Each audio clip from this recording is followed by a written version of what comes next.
I guess, really, to be fair, it's not just therapists who have doubts about the efficacy of counseling and psychotherapy coaching. Actually, it's the consumers as well.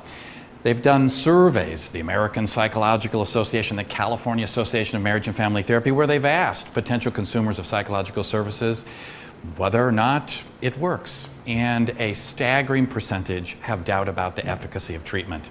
It's really strange when you compare these types of reactions to what the research literature actually says about our work. What does it say?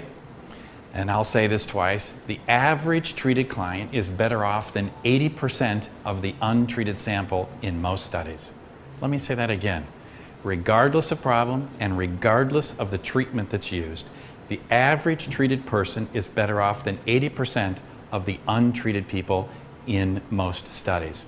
Now, I want you to note what I did not say. I did not say that we were successful with 80% of the people we treated. Imagine a room all full of people with the same issue or concern.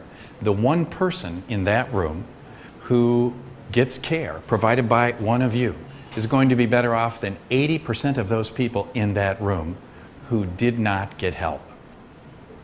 Take a moment, think about that. It's a staggering effect size. In fact, compared to medicine, our effect size are either equal or better. And interestingly enough, our side effect profile is a lot more tolerable. We kill very few people. It's amazing. And if there were an ad on TV for the work that all of you do, there wouldn't have to be a little caveat at the end that said, may cause diarrhea, dry mouth, your hair to fall out, or death, or worse yet, an erection lasting 4 hours. You wouldn't have to do that because what you do works, and the usual side effect is long-term happiness. So just how effective is the kind of service you provide compared to medicine? Well, the effectiveness is equal to coronary artery bypass surgery. It is 4 times the effect of fluoride in the prevention of dental caries. And it is 27 times greater than the prophylactic effects of aspirin in the treatment of heart disease. Let that sink in. It's an amazing effect size. That's one of those statistical terms. What actually does that mean? Well, without getting too worried, what it is a standardized way to report change. Think back to your stats course in high school or college. Generally, there are many things that are distributed on a normal basis, on a normal curve, so to speak. For example, height. Average male height, if you think of that normal curve, average male height is 5'9.5" in the US. There are some very tall people at the end of that curve, and there are some very short people at the opposite end. But most people cluster around the mean. And statisticians also divide that curve into equidistant points called a standard deviation. Now, don't fret too much about that. The cool part is that if you look at the outcomes of any treatment that's been tested, as I said, with any particular issue or concern that's been tested, the average treated person is 0.8 to 1.2 standard deviations above the mean.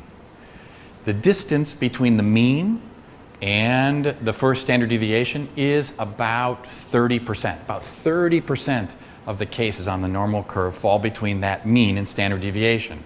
Where do we get that 80% figure from?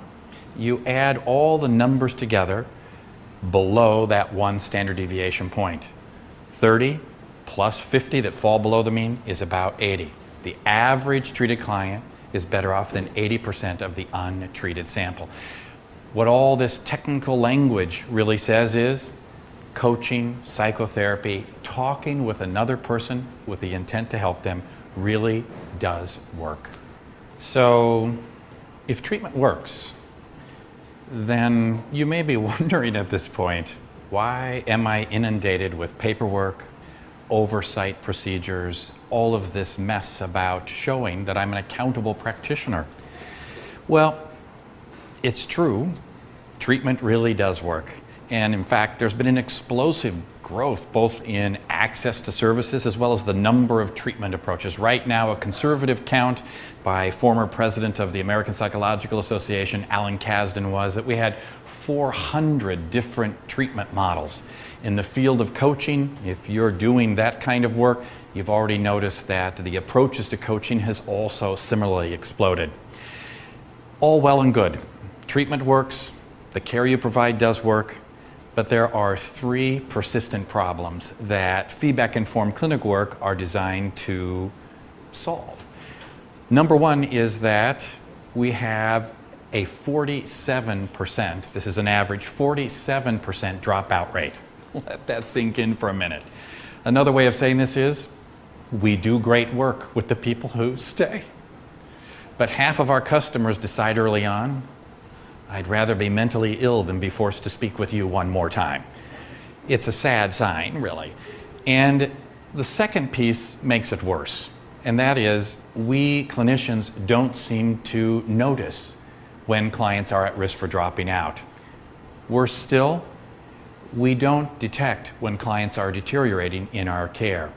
Don't trust me about this? Look at the research. Hannon did a study not so many years ago where he had over 500 clients. All he asked the therapist to do was identify those clients on your caseload that are actually getting worse. Therapists in that particular study were told the average deterioration rate, which is about 10%. That's a number that goes back 2.5 decades. In that particular sample, the deterioration rate was about 8%. So around 40 clients were measurably worse off at the end of services than they were at the beginning of services. Of those 40, the treaters in the sample identified one deteriorating case successfully. Clearly, we need help in this particular area. We just don't see it coming. Last but not least, you may be dealing with a waiting list at your particular agency. Where do these waiting lists come from? The usual answer is too many clients, too few providers. The truth may be something more complicated. Here's what seems to happen. Cases that we meet with that do not change stay with us, perhaps in the hope that we'll eventually be able to help them. A certain percentage of them, about 1 out of 10 actually, stay the course.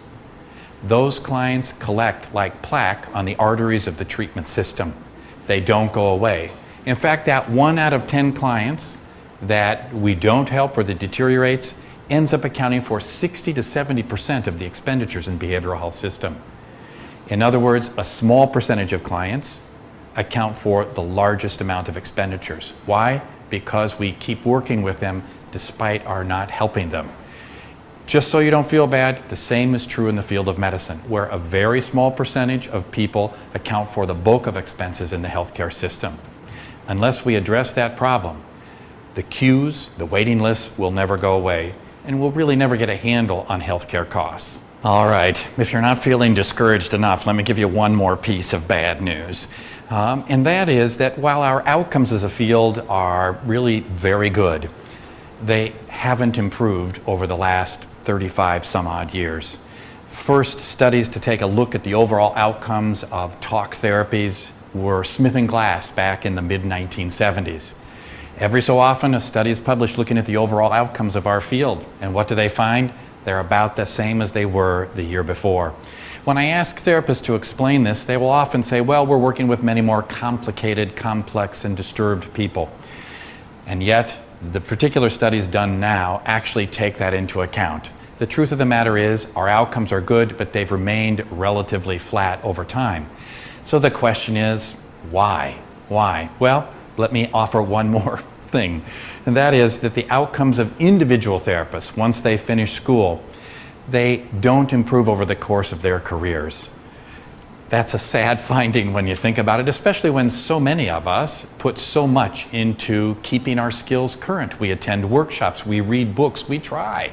And yet the data say that over time, clinicians' outcomes not only don't improve, they actually begin a slow deterioration. This isn't just true of the therapy world or the coaching world. This is true of all professions. If you don't work at it, you lose it. Combine that with one last particular finding. A study that was done by Wallfish and a group of colleagues where they surveyed a representative sample of clinicians all over in fact, in all of the states in the United States. Psychiatrists, psychologists, marriage and family therapists, and they simply asked them, how effective do you think you are compared to your peers? Well, here's a frightening finding. The average therapist rated their effectiveness at the 80th percentile. Now, let that sink in for a minute. What that means is that all therapists thought that they were better than 80% of their peers, something which is statistically impossible. This is Lake Wobegon on stimulant drugs. It really is. Everybody thinks they are wonderful. Look in the mirror and think, damn, my clients are lucky. Here comes an exercise. Now, before the exercise takes place, let me just tell you a little story about my son, Michael. Like a lot of kids his age, he loved Dora the Explorer, the television show. And he liked that show for about 3 weeks. And here's what happened. He found out that when Dora said, do this, think about this, try this, help us out, the television program went on whether he answered or not. In a way, that will happen with this particular exercise as well. I'm encouraging you, don't do a Dora the Explorer. Take a moment, stop, think about this particular exercise and the questions you're about to be asked about both your successful and unsuccessful work. Doing so will help the computer and you create a profile, an awareness about your use of feedback to improve and inform your work.